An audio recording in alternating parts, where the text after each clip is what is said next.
Dans le livre de Malachie, nous lisons « Vous êtes frappés par la malédiction. Vous me trompez dans les dîmes et les offrandes. » Malachie 3, 8, 9. Dans ce passage, il est fait mention de la malédiction et cette fois en relation avec cette question. Un homme trompera-t-il Dieu? Une fois de plus, cette leçon nous a enseigné qu'il existe depuis le jour de la chute en Éden une loi établie par le Créateur qui fait venir d'une manière presque automatique sa malédiction sur ceux qui adoptent une fausse attitude à son égard. Malachie, comme tous les autres prophètes et représentants de Dieu, n'a fait que donner expression à ce que Dieu lui avait révélé. Les Israélites, tout religieux qu'ils soient, étaient maudits parce qu'ils trompaient Dieu en gardant pour eux-mêmes ce qui était dû à leur Créateur. L'aboutissement de l'œuvre de Christ, il n'y aura plus d'anathème. Comment la malédiction peut devenir une arme de victoire par la prière? Qu'après avoir médité et intégré, assimilé les enseignements de notre Seigneur Jésus-Christ. Cherchons dans le Nouveau Testament, sous la dispensation de l'Évangile, ce qu'il a à nous enseigner à ce sujet. Nous trouvons dans le 11e chapitre de Marc un passage remarquable où nous voyons le Seigneur Jésus maudire un figuier. Et ses disciples lui dirent « Rabbi, regarde le figuier que tu as maudit à sécher. » Marc 11, 21. Le Seigneur répondit « Si vous aviez de la foi, non seulement vous feriez ce qui a été fait à ce figuier, mais quand vous diriez à cette montagne « ôte-toi de là et jette-toi dans la mer », cela se ferait. » Matthieu 21, 21. Le figuier a séché par l'effet de la malédiction. Non seulement vous feriez ce qui a été fait à ce figuier, cet incident fait digne d'être noté et raconté en rapport avec des instructions que Jésus donne à ses disciples sur la prière. Je vous le dis en vérité, si quelqu'un ne doute point en son cœur, mais croit que ce qu'il dit arrive, il le verra s'accomplir.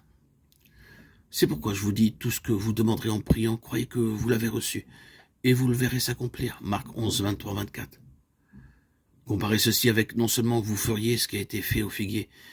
Ici, la prière est identifiée avec l'action, ou pour le dire plus simplement, prier, c'est faire qu'une chose arrive. Il est écrit dans le même passage, si quelqu'un dit à cette montagne dire, est donc aussi un moyen de faire. Le Seigneur a maudit le figuier, il sécha. A-t-il à ce moment-là mis en action, pour ainsi dire, la loi de la malédiction qui est en vigueur dans le monde? Non. Toujours est-il que ce fait est évident. Le croyant est autorisé par les paroles du Maître à dire dans la prière, à l'égard de toutes les choses dont Satan est l'instigateur et qu'il met à exécution, que la malédiction de Dieu s'entende à tout ce qui reçoit son inspiration et trouve son origine dans les plans du Dieu de ce monde, que ce soit dans le domaine séculier ou dans le domaine religieux. À mesure que votre vision spirituelle devient plus précise, vous rendrez compte, n'est-il pas vrai, qu'un grand nombre d'œuvres actuellement ne pourront pas subsister?